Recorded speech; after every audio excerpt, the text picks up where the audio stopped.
السلام عليكم ورحمة الله وبركاته. أهلا بكم معايا فيديو جديد من وي. فيديو النهاردة إن شاء الله، وزي ما احنا شايفين جاية معايا النهاردة وحدة جديدة جدا وسهلة وبسيطة وجميلة ومميزة لعمل شال نسائي في منتهى الجمال والروعة. ومش بس كمان نقدر نكون منها شال نسائي، لا احنا ممكن كمان نكون منها مفرش للسفرة أو مفرش للسرير. وحدتنا سهلة وبسيطة جدا وجميلة ومميزة في نفس الوقت، وزي ما احنا شايفين بنستخدم فيها 3 من الألوان. أتمنى يا رب وحدتي النهاردة تكون سهلة وبسيطة عليكم وكمان تنول أعجابكم. فضل الله يسامرا، ما تنسوش إذا عجبكم الفيديو تدعموني بلايك وشير وسبسكرايب. بسم الله الرحمن الرحيم. وحدتنا النهاردة نقدر نكونها بخيوط صوف أو بخيوط قطن أو بأي نوع خيط انت حباه.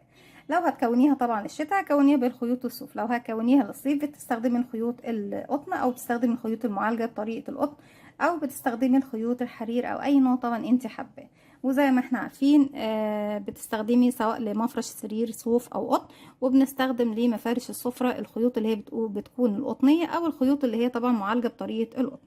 هشتغل معاكم بخيط متوسط السمك مع ابره رقم 3.5 ملم.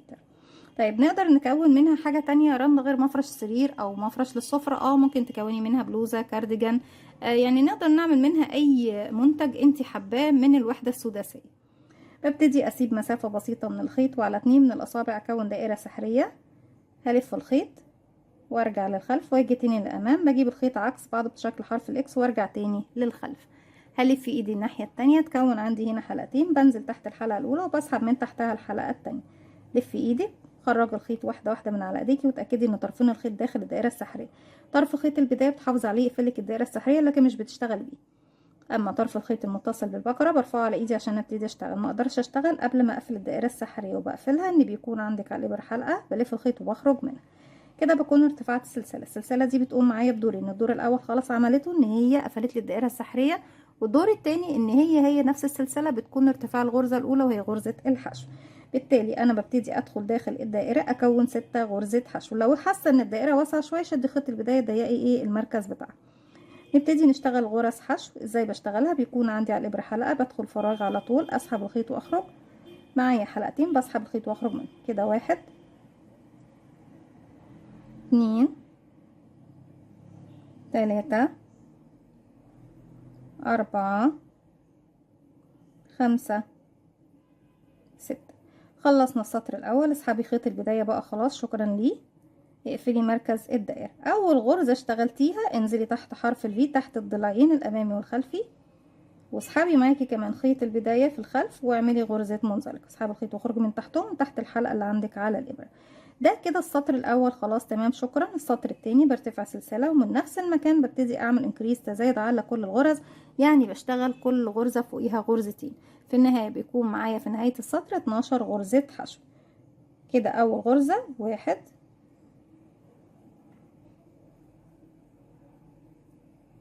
2. تاني غرزه 1 في نفس الفراغ 2. تالت غرزه 1 2. رابع غرزة 1 2. خامس غرزة 1 2. سادس غرزة والأخيرة 1.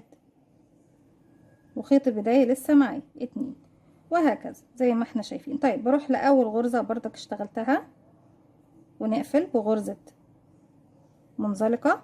خيط البداية ده بيفضل معايا لغاية ما بخلص المكان البني كله. السطر اللي جاي بيكون بردك بغرزة الحشو سلسلة.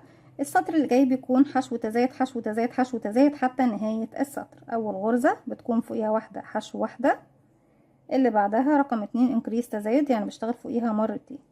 1 كمان مرة في نفس الفراغ 2، وهكذا بكرر حشو فوق الغرزة اللي جاية واحدة بس فوقيها، واللي بعدها انكريس تزايد، يعني بشتغل مرتين على الغرزة. 1 كمان مرة في نفس الفراغ، تعالى انت هنا 2، وهكذا بكرر لغاية ما بوصل لنهاية السطر. بيكون معايا 18 غرزة حشو.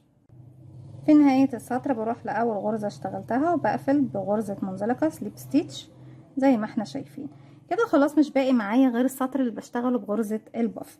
طيب من نفس المكان اللي انا واقفة فيه كل غرزة حشو من ال 18 هشتغل فوقيها غرزة بف بالظبط بنفس العدد. هبتدي اسحب الخيط وارفع الخيط لفوق شوية كده، هلف الخيط وندخل في نفس الفراغ، اسحب الخيط واخرج كده مرة واسحب الخيط لفوق. تاني مرة بلف الخيط بدخل فراغي، اسحب الخيط واخرج واسحب لفوق. تالت مرة، رابع مرة. بيكون معانا 8 حلقات على الابرة، بسحب الخيط 9 حلقات عفوا على الابرة، بسحب الخيط واخرج من 8، يتبقوا كده 2 الحلقة الاساسية والحلقة اللي خرجت بيها دلوقتي، بسحب الخيط واخرج منها، باخد سلسلة مسافة، ابتدي تاني اروح للغرزة اللي بعدها. معايا على الابرة حلقة، بلف الخيط بدخل فراغي رقم 2، اسحب الخيط واخرج، اسحب لفوق لنفس الارتفاع اللي انا واقفة عنده. لتاني مرة بلف الخيط بدخل نفس فراغي، اسحب الخيط واخرج واسحب لفوق. تالت مرة، رابع مرة. معاكي 1 2 3 4 5 6 7 8 9، اسحب الخيط واخرجي من 8، يتبقوا 2، اسحب الخيط واخرجي منهم واعملي سلسلة بعدهم. بكرر كمان غرزة بف في الغرزة اللي بعدهم، 1 2 3 4، نسحب الخيط من 8 حلقات ونرجع نسحب الخيط من حلقتين واخد سلسلة، وبكرر دوت لغاية ما بلف الراوند بتاعي كله. بيكون معايا 18 غرزة بف. هكمل وارجع لكم نبتدي الجزء الاصفر مع بعض. رجعت لكم تاني، وزي ما احنا شايفين في نهاية السطر اصبح معايا 18 غرزة بف على 18 غرزة حشو. بعد كده في النهاية خالص بعد ما خلصت البف الاخيرة باخد سلسلة واروح فوق اول غرزة اشتغلتها منهم وبقفل بغرزة منزلق. نبتدي نغير اللون للون الجديد، ببتدي اجيب الخيط الجديد، مش بسيب منه اقل من 10-15 سنتي. طب ليه بتسيب المسافة دي يا رندا؟ عشان في النهاية ببتدي الضمها في ابرة التنظيف وبخيطها في خلف الشغل بايه بعد ما اخلص شغلي خالص. بلف الخيط حلقة على الهواء والف الخيط واخرج منه بالشكل دوت، بقفل عقد البداية، هسحب الحلقة الجديدة من تحت الحلقة الموجودة عندي على الإبرة. بردك الخيط البني بردك بسيب نفس المسافة، وبعد كده ببتدي اقص الخيط عشان ايه بإبرة التنظيف في النهاية اقدر ان انا انضف كل الخيوط دي. طيب ببتدي بقى اكون الزهرة نفسها اللي هي اوراق الوردة. نبتدي نرتفع بسم الله الرحمن الرحيم، 1 2 3 4 5 6 7 8. بسيب اول سلسلة من التمانية اللي اشتغلتهم واروح لرقم 2 اللي هي طبعا اخر سلسلة عندي، بس اول سلسلة بتقابلني دلوقتي بسيبها وانزل لرقم 2 في الحلقة الخلفية اشغل غرزة حشو. طيب الغرزة اللي جاية بتكون غرزة نصف عمود. ازاي بنشتغل غرزة النصف عمود؟ بيكون عندي على الابرة حلقة، بلف لفة واحدة اصبح معايا حلقتين، بدخل فراغي في الحلقة الخلفية الباك لوب، هسحب الخيط وهخرج معايا على الابرة 3 حلقات، بسحب الخيط واخرج من التلاتة مع بعض. الغرزة اللي جاية بتكون غرزة عمود بلفة، بيكون عندي على الابرة حلقة، بلف لفة واحدة بقوا حلقتين، بنزل في فراغي اسحب الخيط واخرج معايا 3 حلقات على الابرة، بسحب الخيط واخرج من حلقتين اتبقوا 2، هسحب الخيط واخرج منهم. الغرزة اللي جاية غرزة عمود ب2 لفة، بيكون عندي على الابرة حلقة، بلف بقى 1 2، معنى انك تلف الخيط على الابرة مرتين بقى معاكي 3 حلقات على الابرة. ادخلي فراغك، اسحب الخيط واخرج معايا كده 4 حلقات، هسحب الخيط واخرج من 2 يتبقوا 3، هسحب الخيط واخرج من 2 يتبقوا 2، هسحب الخيط واخرج منهم، كده خلصنا غرزة. تاني برجع الغرزة اللي جاية عمود بلفة، نصف عمود،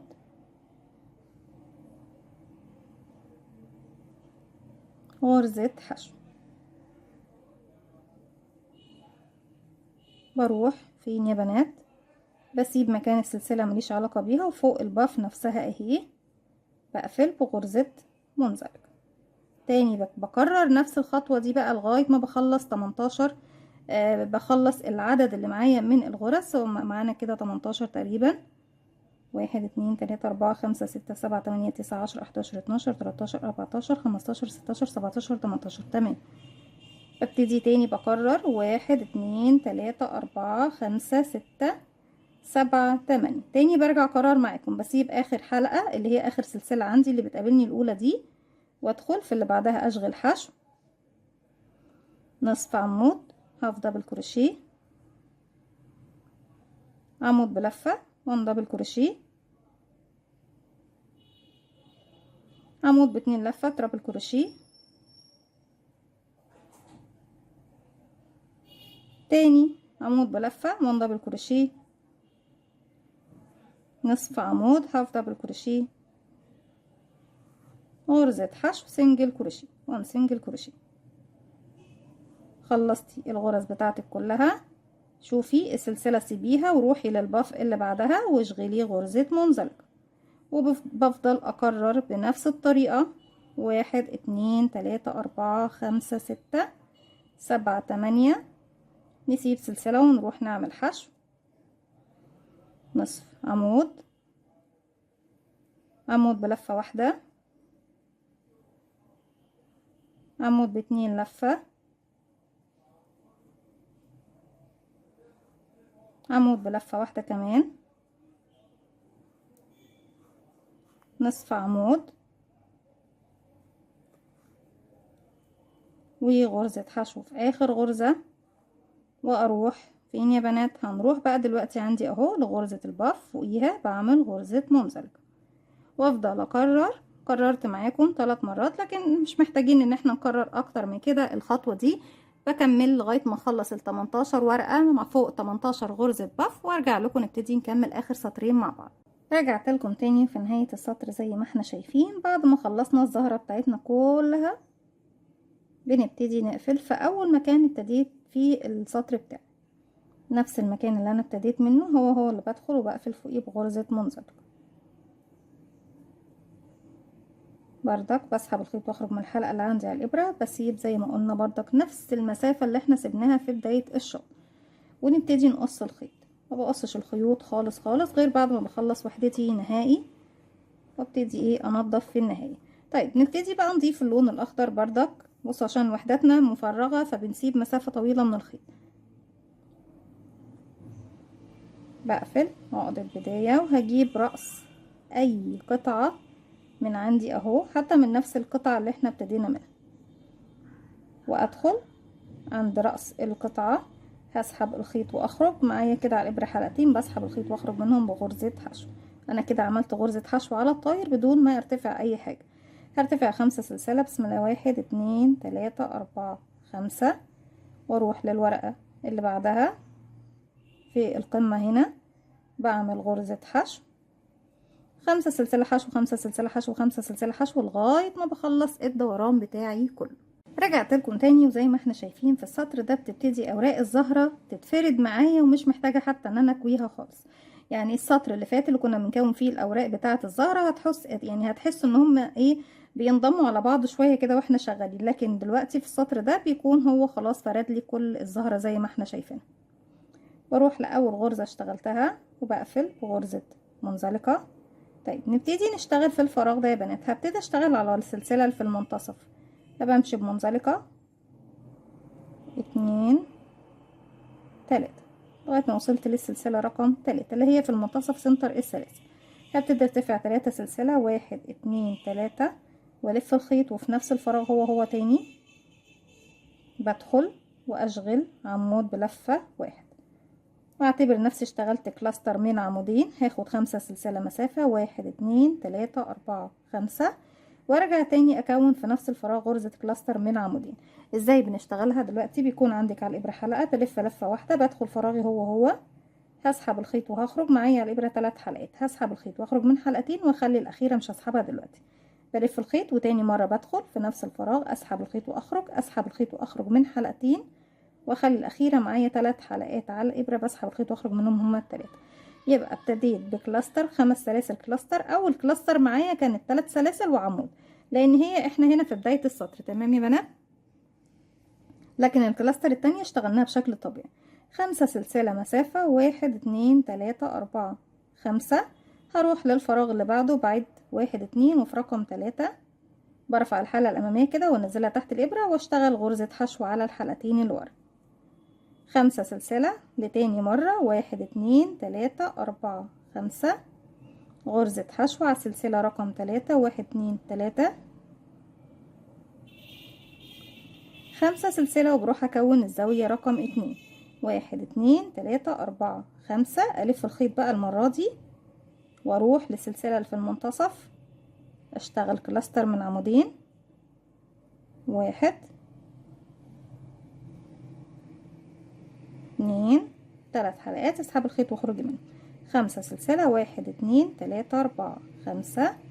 تاني مرة في نفس الفراغ كلاستر من عمودين، 1 2، ونخرج من 3 حلقات زي ما احنا شايفين. طيب تاني برجع اكرر. تعالوا بقى نرجع، انا عايزه ارجع معاكم الجزء ده علشان ابتدي اشبك ايه الوحدات.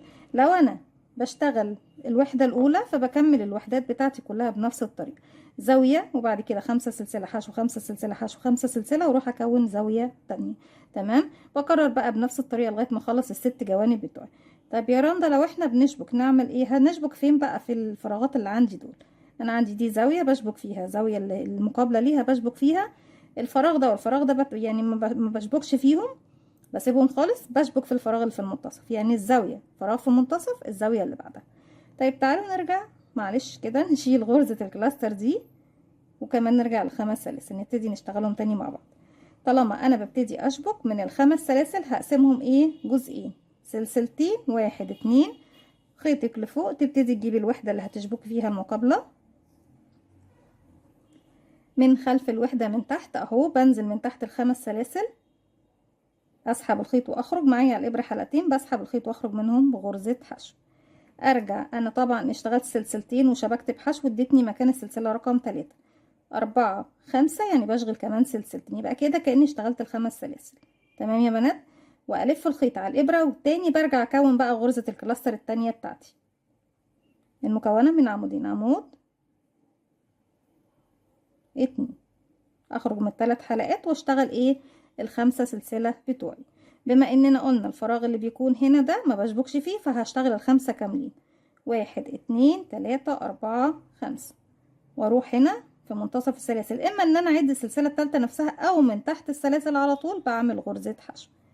السهل عليكم يا بنات، سهلوا على روحكم ما تصعبوش. يعني انا بستسهل ان اشتغل على السلسله نفسها لاني انا ايه واخده بالي من الاماكن كويس جدا، لكن بنات المبتدئات مش بيكونوا عارفين الاماكن بالظبط يشتغلوا فيها، فما تصعبيش على روحك، سهلي وبعد كده نبتدي واحده واحده نحترف ايه الشغل.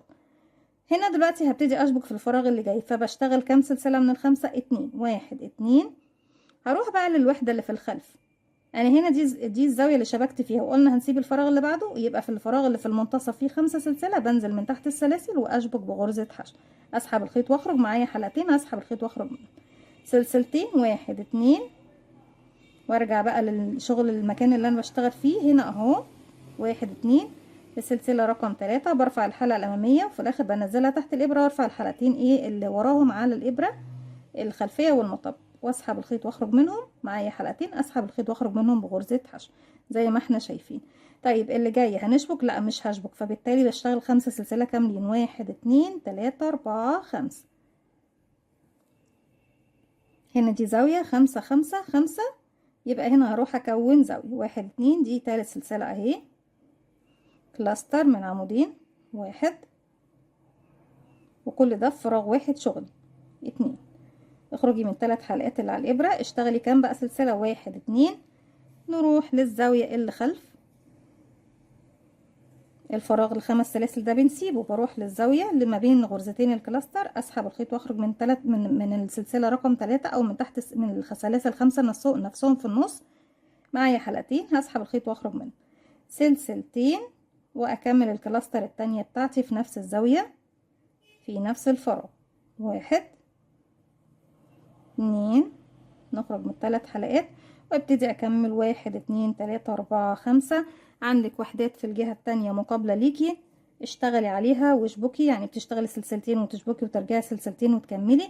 ما عندكيش خلاص اشتغلي بشكل طبيعي، 1 2 تالت سلسلة اعملي فيها غرزة حشو، 1 2 3 4 5 غرزة حشو في المنتصف، 1 2 3 4 5 كلاستر، 5 سلاسل كلاستر، وهكذا.